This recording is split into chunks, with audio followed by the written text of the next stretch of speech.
Hello and welcome to today's podcast. Today I have with me Shanto, and we're going to discuss a very interesting topic, that is whether it's still worthy to do a master's in civil engineering in USA in 2023. So about Shanto did a master's in USA in the year 2016 or 15 2017. Yeah, so 2015 he to started in 27. 2015 and he graduated in 2017, and he has been working in USA since 2017 in some of the top infrastructural firms. So through his lens, we're going to view this topic and we're going to see what he has to say about it. So without further ado, let's have Shanto. So Shanto, can you just briefly introduce yourself and give us your background about who you are, what you do, basically? Thank you, Soham, for giving this opportunity to discuss this topic. And I think it's a very useful topic for the audience who are especially the students who are planning to come to United States and they are considering is United States good for them for civil engineering or not. So as Som said, my background, I am Shanto Burman, and currently I am working as a traffic engineer in one of the top firms in United States, infrastructure consulting firm. And I also did my masters from United States from 2015 to 2017 in civil engineering, more specifically in transportation engineering. So yes. Okay, so thank you so much for giving the introduction. So let's move on to the topic and let's talk about the future, or the current students who are like deciding to pursue a master's in USA. So what do you think are some of the key factors that a student should consider when they're deciding whether to do a master's in USA, whether to do it in their home country or whether choosing any other country? It's a very and it's a very useful question. So what I think is, like, first we have to see it from various lenses. Let's say a student, he or she wants to do wants to go into research and then do PhD, go into professor. That is one of his aim. His Mhm. or her second aim should be a job, right? He wants Right. to get into a good consulting firm, like where he or she can practice engineering. So Right. if we look just with these two lenses, we can easily find that United States has the best research opportunities. The university inside United States has very good research opportunities. They do research in almost all the civil engineering topics, be it geotechnical structure, transportation, water resource. Like, all the research are done, like most research from all the civil engineering topics are done here. So that is number one. So they will get a vast opportunity in United States to pursue their research aspirations. So number two is like job. Let's say they want to get a good civil engineering job. If that is your aim, then also we can see, like, this is a sector we are talking about where it's very, the top firms is has most market share. Like, most market share, it has the top firms. Let's say the top 4 or 5 firms. Let me name: AECOM, WSP, Jacobs, Atkins, which is right now SNC, Tetra Tech, Stantec. So you see, all these companies, Arcadis, all these companies mostly are in, either have their head office in United States or Canada. So Right.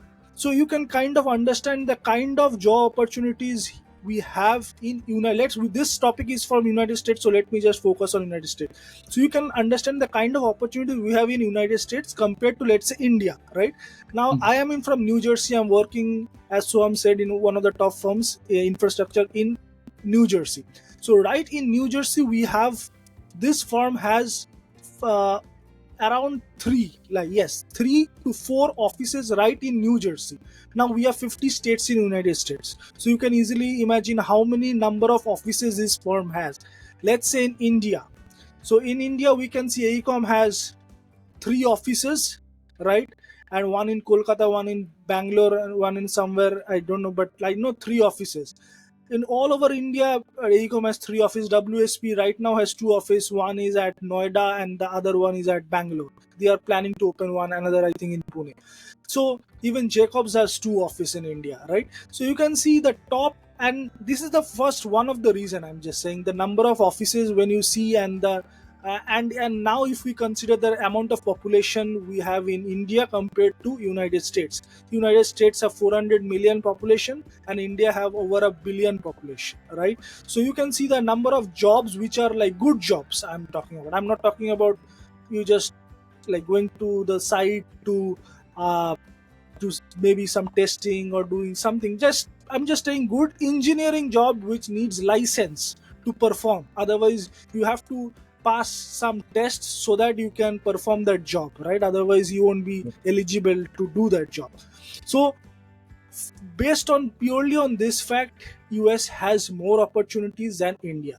Now if you say yes, if somebody is like very uh, capable, he or she can start his own farm right from the beginning, that is fine. It doesn't matter if he is in India or in United States or China. Wherever he is, he will be successful.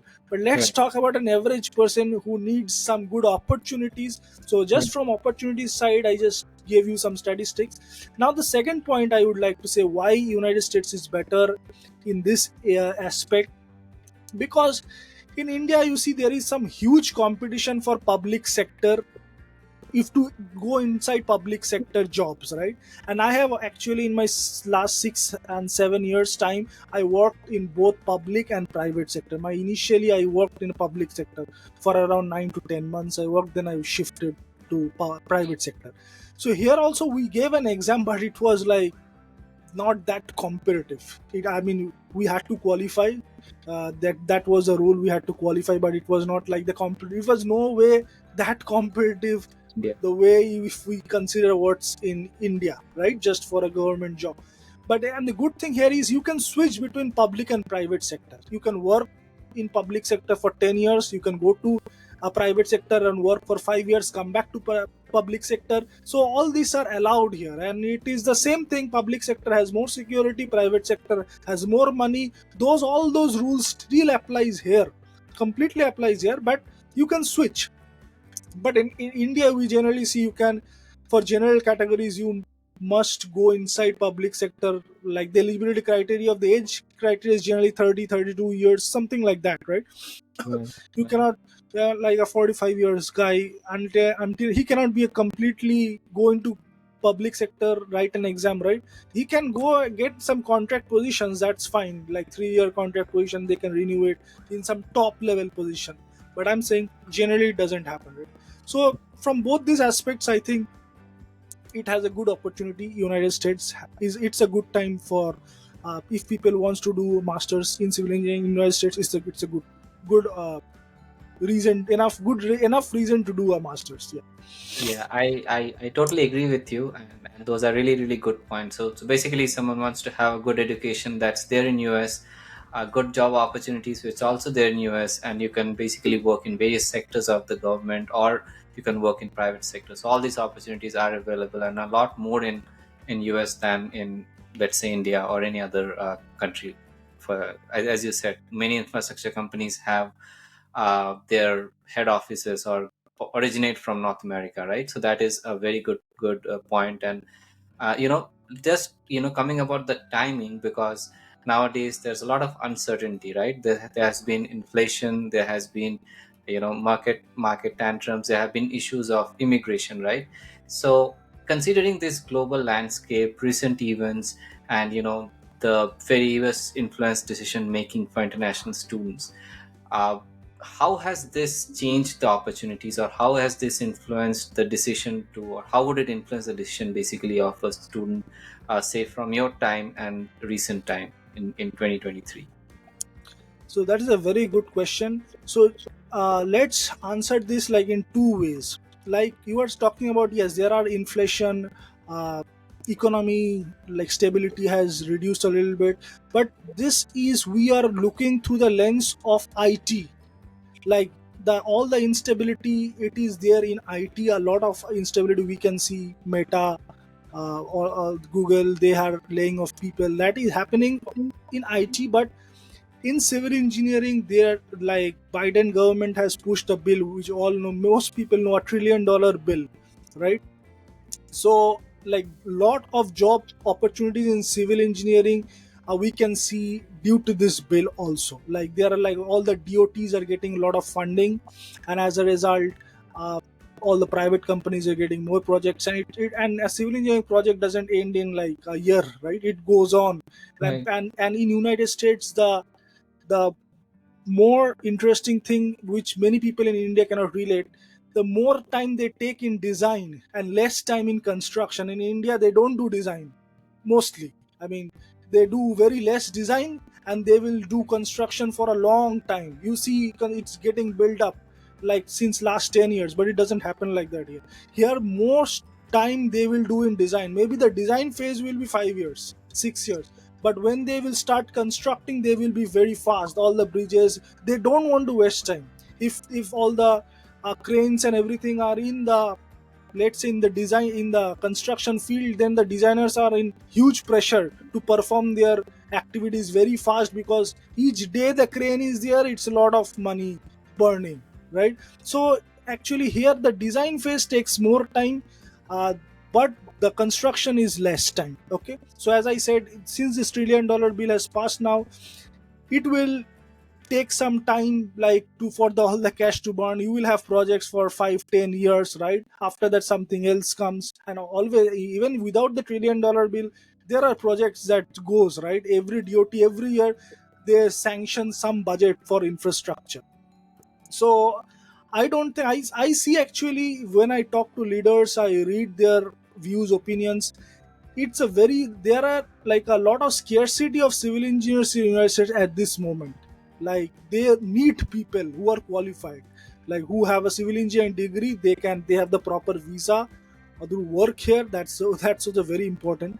And they have the licensed, their P, they have got their P license. Then you have a very good chance. I mean, you will for definitely will get a job if you have all these three.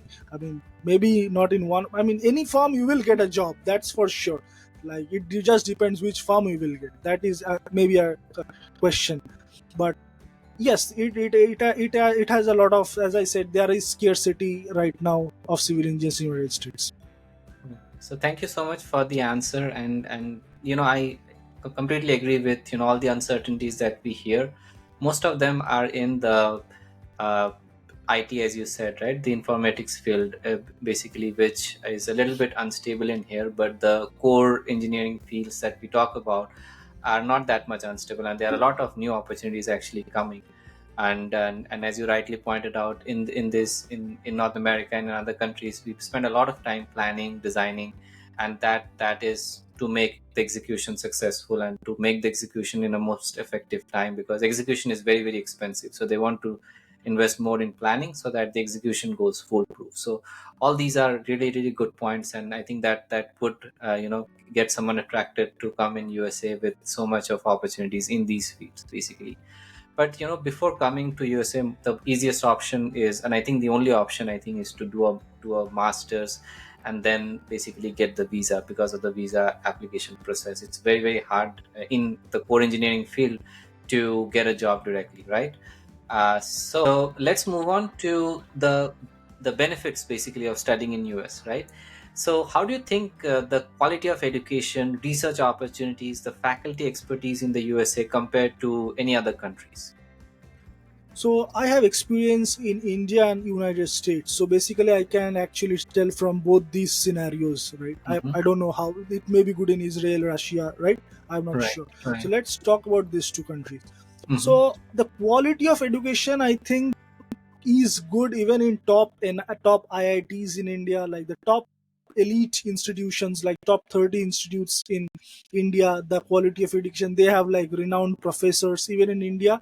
And similarly it holds true for United States. In United States you will, but the good thing is it's not only just top 30 institutes in United States. You will see like a whole lot of college in United States, universities in United States have like a lot of research funding, lot of research opportunities, which in turn helps students to get do their masters free of cost. Like they are, like I did my masters free of cost. Even Soham actually did free of cost from Canada.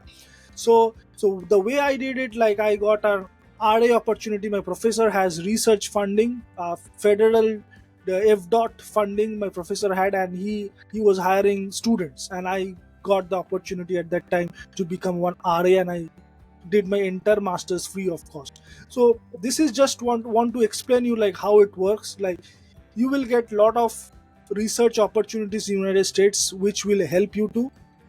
pursue this track and get it free of cost. Apart from that, in United States, the good thing is like they do also industrial based research. Like their professors have some industry connections in that way, so you also get exposure, like to do industry related projects, right? That is one thing. And you will also see, like my professor did a lot of consulting works at that time. Like he did a lot of real time consulting works, which like traffic impact studies, those kind of things, traffic engineers will understand it. So, and I got a lot of exposure to do like real consulting works which generally people do in their professional life, because they were actually paying money for that work, right? So they want some professional work out of that uh, department which we had. So all the consulting experience you will get research experience. So those are few things I would like to highlight.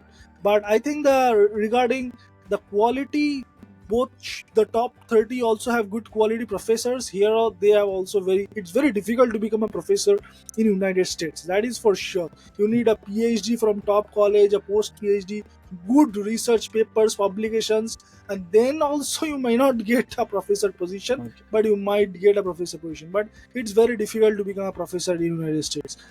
This is very open truth. I mean, if you can do a little bit research. That's very true, and Yes, it's a very very open open truth. truth as well. Yeah. So these are like two, if I just compared both the scenarios, I think. Yeah.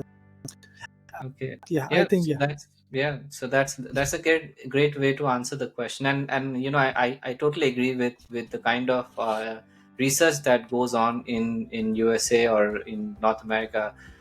So a lot of them are industry oriented. So that kind of opportunity is very scarce in any other country, I would say, right? To get into what industry needs, right? So because there's usually a lot of gap between the theoretical and the practical work that people do in the industry. So the bridge is very well bridged in these countries. That's what I understood, and that's, I think, I totally agree with what And you also said. one thing, just I would very quickly want to add Yeah. here, Go like ahead. even for all the courses that I was taking, Mm-hmm. they all had projects at the end of it, like all real practical projects. So those projects were actually industry based projects. Like when I did all the projects, even in the industry, I I get some projects like that. Like the Right. all the projects, it's very project based and practical based, I would say, Right. at least So from you transportation engineering perspective.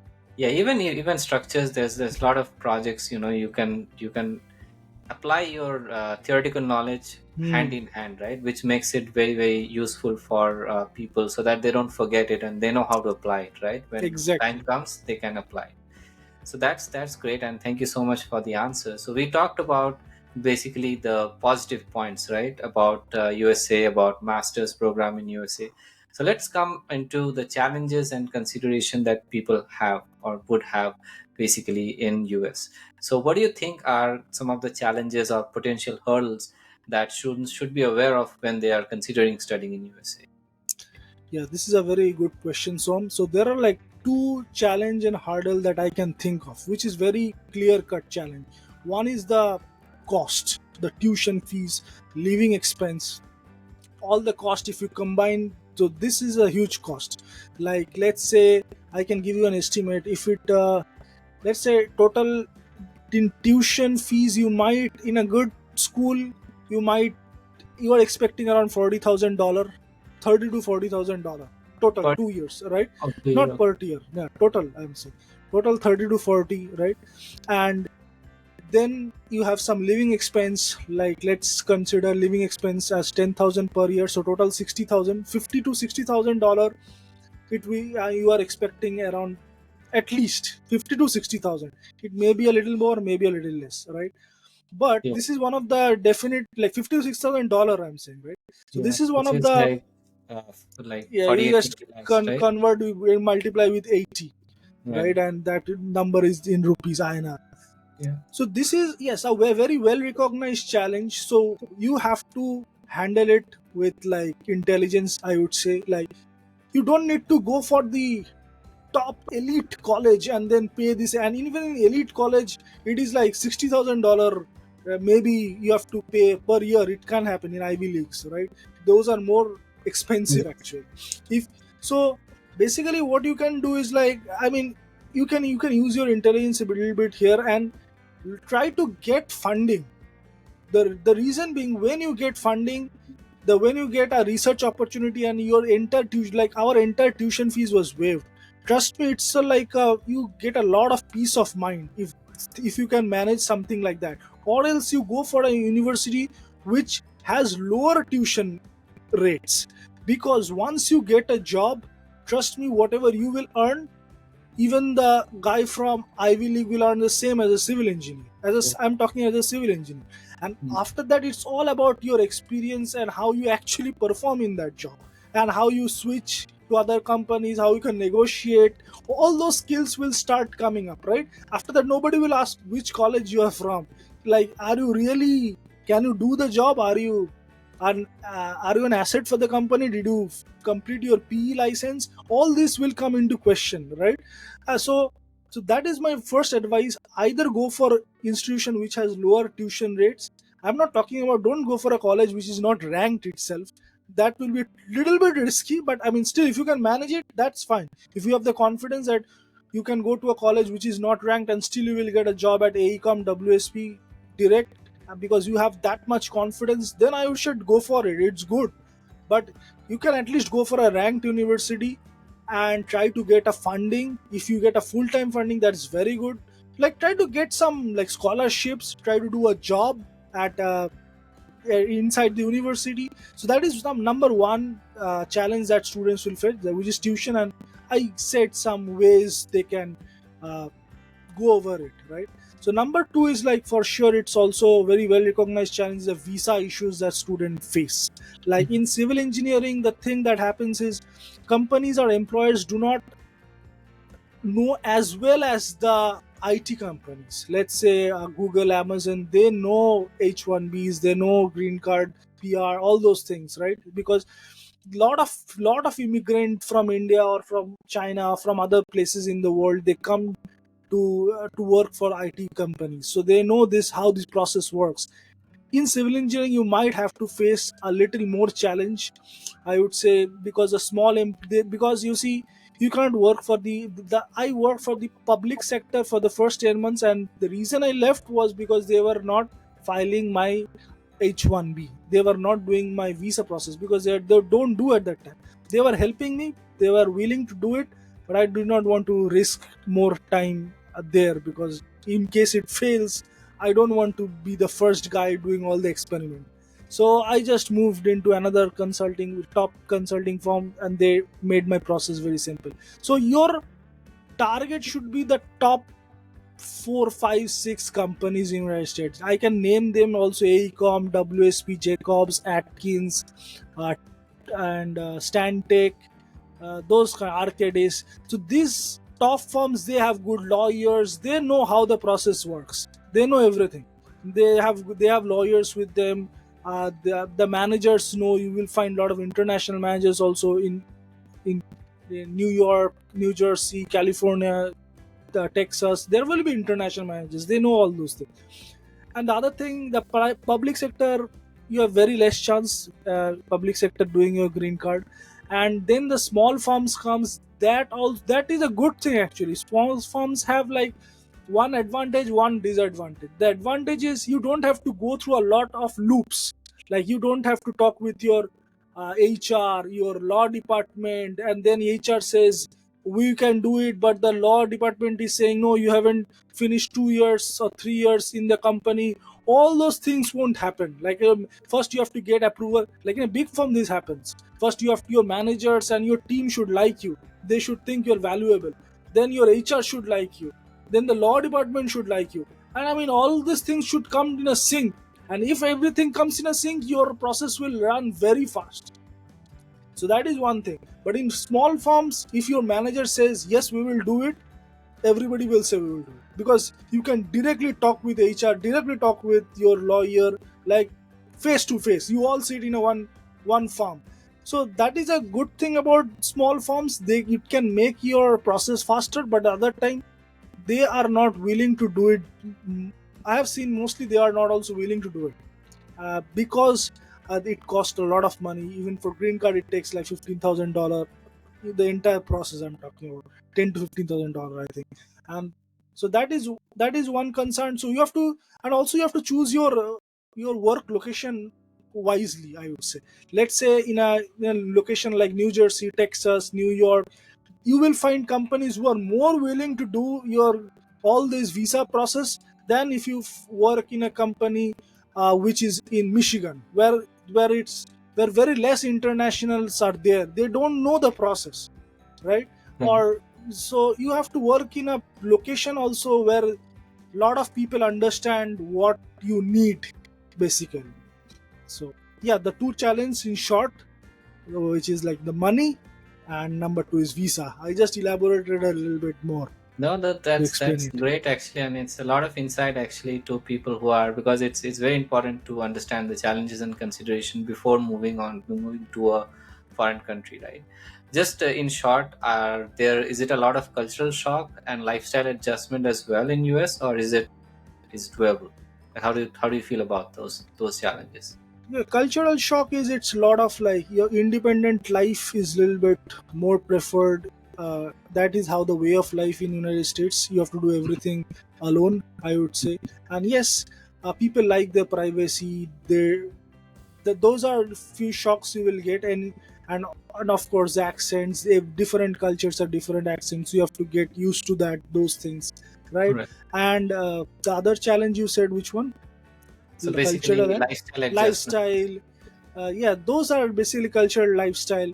And the one thing I would like to say, one shock which I don't know where it falls under, maybe academic or something, which is like in let's say in India you have campus recruitment. Your employers come there and they employ like a lot of people at the same time. That doesn't happen in United States. You have to be right from day one. You have to be razor focused about networking. You have to network with your peers, with your professors, with your like other employers, like you have, in the career fairs you have to network, so you have to actively look for opportunities, create relationship, more deeper relationship with your peers, your seniors, right, who are already in the industry. Try to form with your professors. They will be the first one to push you, refer you, right? So try to form deeper connections at least with these three people, like your alumni of your institutes, your friends, your peers, and your professors. At least try to form a deeper relation, and then try to reach out to employers when they come to career fairs. Try to show your resume, speak nicely, email them after it's done. Try to build a whatever bridge you can build. Try to build it, right, and then see what happens. But basically it's like networking is important in United States. You have to look for opportunities yourself. If you just sit at home, trust me, and if you just sit at home and doesn't even apply to jobs, nobody will even talk about jobs to you ever. In your 2 years will go, you will think what I am doing. Because okay, you can apply for jobs, that is the first step. I mean, you have to do it, that is, but still it's much better if you network, have somebody refer you for that job. So those kind of things, try be actively looking for those opportunities. Right. So you have to be proactive basically when you're studying to understand how the culture works, find people, make deeper relationship with people so that they can refer them in their companies, right? Which makes the process much simpler than, basically applying online and going through the traditional process. So that's really very good insights that you gave, and we talked a lot about the challenges, but let's move on to program and university selection. Okay, so there are a lot of states in USA, and there are so many more universities, right? And you just touched upon basically choosing the right area where there are more international students or more international people working there, so that the visa and those things are known by the company. How about the university? Like, you talked briefly about basically not going too much with the ranking, but if somebody is looking for it, what exactly they should be looking, and how much does their profile, current profile, factor into this? So if you like go with your Indian, like even Suham and I in India, we did our undergrad from an university which is like the top Hmm. 30 university in India, right? So it's Hmm. not that we are from very bad universities in India. So Right. we are like from the top 30, but still it doesn't work like that in United States. If you go with that approach, with that mindset, what you will do is like you will try to find the top elite colleges, you will apply there. Even if you do not get any funding, you will have your ego so boosted that you need to get into an Ivy League degree. You will push for it. You will pay like $100,000 for the masters, and then you will get the for first job in civil engineering is like 50, 60, 65, 70. That will be your first job. It's not like an MBA where you will get a 200,000 the first salary. But yes, civil engineering, if you progress your career in 5 years, you can easily make 100 uh, if you have your PE and everything done. And I know people in their sixth year, they are the lead engineers and they are making like around 130, 140, like in Florida where you don't pay taxes. I know people like that also, right? So, and after that, it's like never ending. In civil engineering, you can become the CEO also. Jacob's CEO, he's a civil engineer with a just a bachelor of civil engineering degree. And if I just give you some salary ranges, CEOs make in civil engineering, they make like 9 million, 10 million per year, right? Right. AECOM CEO make around $9 million. WSP CEO makes around that 10, $11 million last year. So it can go, you can go anywhere, right? You can start from like whatever you start from. So I'm just saying that it, like if you want to, so you have to be intelligent in that, like okay, so what I would suggest is like, it's not like you go for any university. I'm not talking about that. You go for university which is ranked, which has a good ranking, uh, whatever good is for you. But most important factor that I would consider is they have research funding. They need to have good research funding in that university, or at least in that department. Let's say you are considering transportation department, so transportation professors theirs have good funding available. There are like a transportation team, 3 4 5 professors are there. It's a very healthy department. Lot of research is coming into the department. Now if you go, even if you couldn't manage a direct RA position, you can become a student assistant. You will get some student summer, in summer you can will get some work from professors. You can earn like $4,000, $5,000, right? Again, in one semester you can get a TA RA opportunities in let it. And also, if you're also, you should look into that department more specifically. Let's say you are going for a transportation engineering, but the structure department is very vibrant. But in transportation there is hardly one or two professors who doesn't have any funding. But the structure department there is very vibrant. Lot of things are happening there. So that college is good for structures, not for transportation. So you have to understand very clearly which college is good for which department. Like based on the funding the professors are getting in that department, you can mentally understand which college is good for you. Like I will tell you, the college that I went and the professor under whom I work, he has a name by his name. He has a street by his name. Truly, like he Yeah. was so well renowned in that area, they named that street by his name when he retired. So now you can understand how much funding he was getting, the entire department, how vibrant it was in that area, right? So you have to kind of think it in that way, instead of just trying to boost your ego and going for some college which you can't afford, where you won't have a very less chance of getting a funding. uh, Mhm. then I don't know. I mean, it Mhm. depends. If you Yeah. have a lot of money, then it's fine. Then just don't listen to me. If you have a huge money, do that. That is the best thing to do. Then go for Ivy League. I mean, for sure. Right. So that's very well answered actually, and couple of things that I'll add on to it. When use the resources that are there online. LinkedIn, you can connect with students studying in the same university. If you are looking at universities that you are interested in, talk to the students, send a LinkedIn message. Like many of them won't reply, but there would be people who would reply. At least students usually reply. So that's something. Admission people from the admission department are very very approachable in North America. So if you have any questions, you can direct it to them and they usually get back. Unlike many other countries I've seen here, it's very very open and people encourage actually applicants to talk to the admission department basically.